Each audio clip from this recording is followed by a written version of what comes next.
Hello friends. Last class में हम लोगों ने डिस्कस किया था इंट्रोडक्शन ऑफ इकोनॉमिक्स। उसमें बेसिक इंट्रोडक्शन के बारे में हम लोगों ने डिस्कस किया हुआ था। ठीक है, आज की जो मेरी वीडियो है इसमें आप लोगों को मैं आगे की चीज़ों को बेहतर तरीके से, या कह सकते हो उन्हीं चीज़ों को थोड़ा सा और एक्सप्लेन करके समझाने की कोशिश करूँगा, ताकि आपको चीज़ें बहुत बढ़िया तरीके से, बेहतर तरीके से समझ में आ जाए। ठीक है, तो सबसे पहले आपको जो मैंने यहाँ पर समझाने की कोशिश की हुई है डेफिनेशन ऑफ इकोनॉमी के बारे में। डेफिनेशन ऑफ इकोनॉमी मतलब इकोनॉमी का मतलब क्या हुआ? अर्थव्यवस्था। अर्थव्यवस्था, यहाँ पर हम डेफिनेशन की सबसे पहले बात कर रहे हैं। तो डेफिनेशन को देखते हैं। Economy is a group of organisations, institutions and persons which related to the livelihood of human beings. अगर हम बात करें यहाँ पर अर्थव्यवस्था की, तो अर्थव्यवस्था जो है हमारा सामाजिक संगठन, संस्थाओं तथा व्यक्तियों का या मानव का समूह है, जिसके द्वारा या अंतर्गत मनुष्य अपनी आजीविका प्राप्त करने के लिए प्रयत्नशील रहता है। मतलब यहाँ पर जो हम इसमें डिस्कस करने की कोशिश कर रहे हैं, पिछली क्लास में हम लोगों ने डेफिनेशन इकोनॉमी के बारे में थोड़ा सा डिस्कस किया था एज ए ज्योग्राफिकल एरिया। ठीक है, इकोनॉमी को, किसी भी इकोनॉमी को एज ए ज्योग्राफिकल एरिया के बेसिस पे डिस्कस किया जाता है, लेकिन सिर्फ उतनी सी चीज़ को हम प्रॉपर तरीके से इकोनॉमी के बेस पे डिफाइन नहीं कर सकते।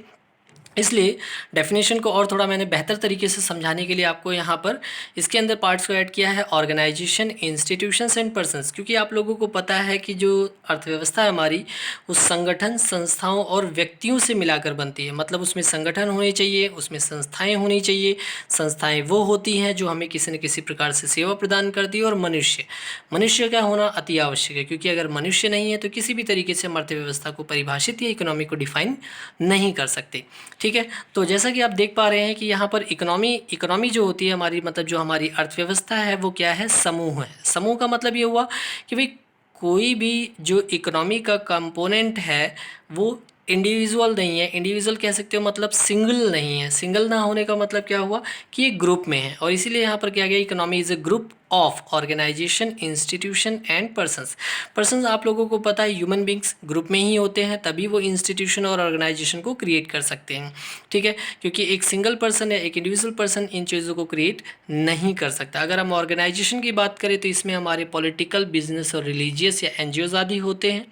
इंस्टीट्यूशंस की बात करें तो स्कूल, कॉलेजेस, हॉस्पिटल्स और बैंक्स आदि होते हैं, जो हमें सर्विस प्रोवाइड करते हैं, सर्विस देने का काम करते हैं। उसी तरीके से ऑर्गेनाइजेशंस भी होते हैं जो कि इकोनॉमी का कंपोनेंट्स होते हैं, इकोनॉमी का पार्ट होते हैं।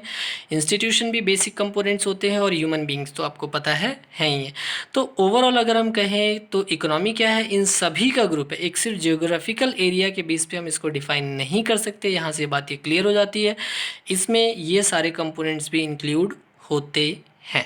ठीक है, तो ये हमारी टोटल इकोनॉमी है।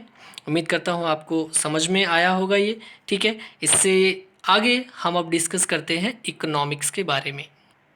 तो इकोनॉमिक्स की अगर हम यहाँ पर बात कर रहे हैं तो इकोनॉमिक्स की डेफिनेशन हम देखते हैं। Economics is a science of human behaviour. Human behaviour का मतलब है ह्यूमन जो बिहेव करता है, मतलब जो एक्टिविटीज़ करता है, यहाँ पर वो है which concern with the allocation of limited resources. Limited resources वो होते हैं, या रिसोर्सेज कह सकते हो, वो होते हैं जिनका हम किसी भी कमोडिटी को प्रोड्यूस करने के लिए या अपनी नीड्स को सेटिस्फाइड करने के लिए क्या करते हैं? यूज़ करते हैं। ठीक है, तो limited resources in such a manner that producers में मैक्सिमाइज द प्रॉफिट। क्योंकि अगर प्रोड्यूसर है तो वो रिसोर्सेज को डेफिनेटली अपने प्रॉफिट के लिए यूज़ करेगा, क्योंकि उसका काम है प्रोडक्शन करना। कंज्यूमर में मैक्सिमाइज देयर सेटिस्फेक्शन। कंज्यूमर की अगर हम बात करें, कंज्यूमर का मीन्स होता है उपभोक्ता who consume goods and services. तो डेफिनेटली वो गुड्स एंड सर्विसेज को यूज़ करेगा for their satisfaction. And society में गेट मैक्सिमम सोशल वेलफेयर। और अगर सोसाइटी की बात करें तो यहाँ पर वो सोसाइटी की बात होती है, और जो भी सोसाइटी का ऑनर होता है वो चाहेगा कि मैक्सिमम सोशल वेलफेयर हो। उसके जितने भी सोसाइटी के मेंबर्स हैं या जो ओवरऑल पॉपुलेशन है, जो इकोनॉमी की जो है पॉपुलेशन है, सभी को ओवरऑल बेनिफिट हो। ठीक है, अगर हम इसी को हिंदी में डेफिनेशन को समझने की कोशिश करें तो अर्थशास्त्र जो है उस मानवीय व्यवहार का विज्ञान है। मानवीय व्यवहार का मतलब होता है आर्थिक क्रियाएं।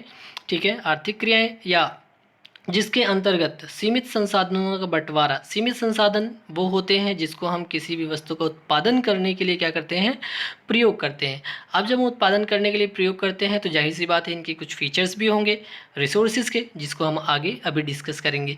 फिलहाल यहाँ पर बात करते हैं कि जो रिसोर्सेज होते हैं उनका बंटवारा, मतलब उनका आवंटन इस प्रकार से करना है कि उत्पादक अपना लाभ, क्योंकि उत्पादक जो होता है वो वस्तुओं का उत्पादन करता है, जो कच्चा माल होता है उसको प्रयोग हेतु वस्तुओं में परिवर्तित करने का काम करता है।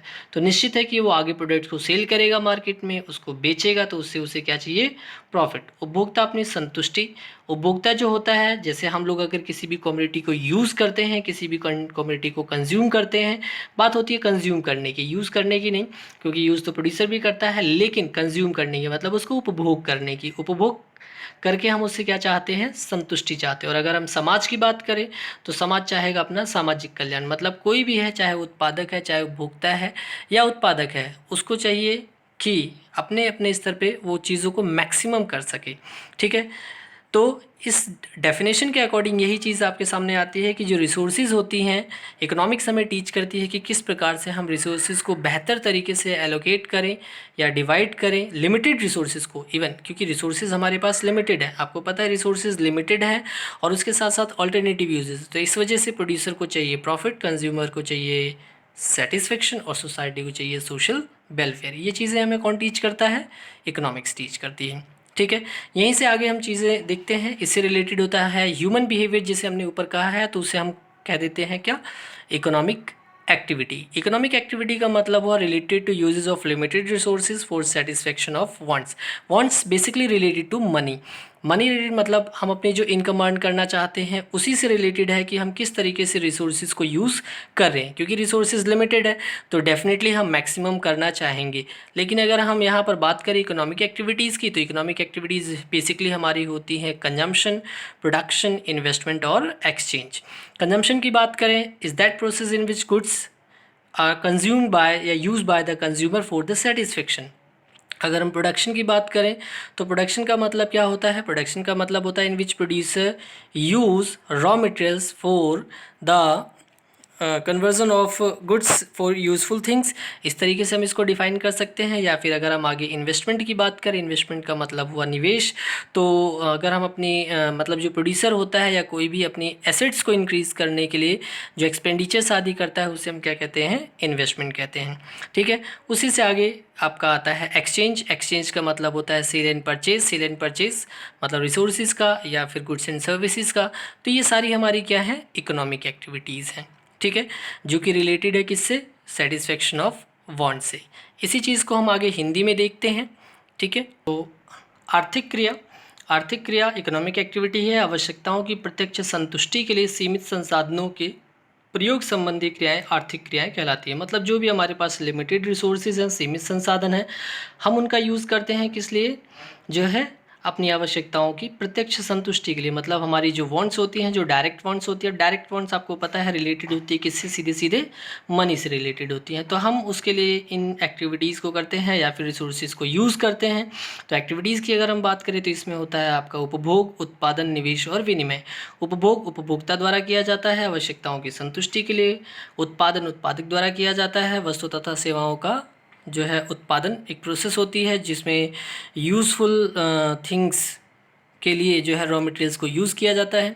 इन्वेस्टमेंट की बात करें तो पूंजी स्टॉक में वृद्धि के लिए किया गया वे निवेश कहलाता है। और विनिमय का मतलब होता है क्रय विक्रय, मतलब वस्तुओं तथा सेवाओं का खरीदना और बेचना। ये उत्पादक और उपभोक्ता दोनों द्वारा किया जाता है। ठीक है, ये हमारी इकोनॉमिक एक्टिविटी हुई। इससे आगे अगर हम डिस्कस करें तो फीचर्स ऑफ रिसोर्सेज की बात करते हैं। Features of resources means resources are limited and resources have alternative uses. कोई भी रिसोर्स जो होता है उसके फीचर्स होते हैं, क्योंकि रिसोर्सेज हमारे लिमिटेड है। लिमिटेड का मतलब होता है सीमित, जितना हमें चाहिए उतना इकोनॉमी में अवेलेबल नहीं है। और जो है resources have alternative uses. Basically limitation इस अल्टरनेटिव यूजेस के अकॉर्डिंग ही डिफाइन किया जाता है, क्योंकि अगर हमारे पास कुछ चीज़ें हैं, कोई भी चीज़, मतलब एग्जांपल के तौर पे आप लैंड, भूमि का एग्जांपल ले सकते हैं, मनी का एग्जांपल ले सकते हैं। अगर हमारे पास 100 रुपये हैं और हमारी वांट्स जो है या उसका अल्टरनेट कोई यूज़ नहीं है, तो डेफिनेटली वो लिमिटेड नहीं है। लेकिन वो लिमिटेड तब हो जाती है जब उसके मल्टीपल यूजेस आ जाते हैं। मल्टीपल यूजेस मतलब अल्टरनेटिव यूज़, जिसे हमने हिंदी में भी समझाया, संसाधन सीमित हैं और संसाधनों के वैकल्पिक या फिर इसके विभिन्न प्रयोग हैं। ठीक है, तो वैकल्पिक प्रयोग का मतलब क्या हो, विभिन्न उपयोग का मतलब जैसे हमारे पास पैसा है तो मनी है, हम मनी को कई तरीके से उससे कपड़े खरीद सकते हैं, उससे खाना खरीद सकते हैं, उससे मूवीज़ देख सकते हैं या और भी बहुत सारे काम है कर सकते हैं। अगर हम ज़मीन की बात करें तो ज़मीन की बात करें तो उसमें हम भूमि है, हमारे पास लैंड है, पार्ट ऑफ लैंड है, तो उसमें हम क्या कर सकते हैं, फूड ग्रेन्स प्रोड्यूस कर सकते हैं या फिर कोई फैक्ट्री या फिर कोई कंपनी या फिर कोई शॉप या फिर किसी भी तरीके से हम उसको यूटिलाइज़ कर सकते हैं। तो मल्टीपल यूजेस या अल्टरनेटिव यूजेस होने के कारण ही उसकी लिमिटेशन की कंडीशन अराइज हो जाती है। ठीक है, यहाँ से आगे हम डिस्कस करते हैं स्कार्सिटी के बारे में। स्कार्सिटी की बात करें तो scarcity is that situation in which limited resources demand is excess than its supply even at zero prices. मतलब किसी भी कॉमोडिटी की प्राइस ज़ीरो है लेकिन फिर भी उसकी डिमांड बहुत ज़्यादा है, लेकिन उसके एवज़ में जो सप्लाई है वो बहुत कम है। मतलब ख़रीदने वाले लोग बहुत ज़्यादा हैं लेकिन उसकी पूर्ति कम हो रही है। अगर एग्जांपल के रूप में देखा जाए तो आप देख सकते हैं मेडिसिन फ्रॉम गवर्नमेंट हॉस्पिटल आपको फ्री ऑफ कॉस्ट मिलती है, लेकिन फिर भी उसकी सप्लाई क्या होती है, बहुत कम होती है। हिंदी में देखेंगे दुर्लभता।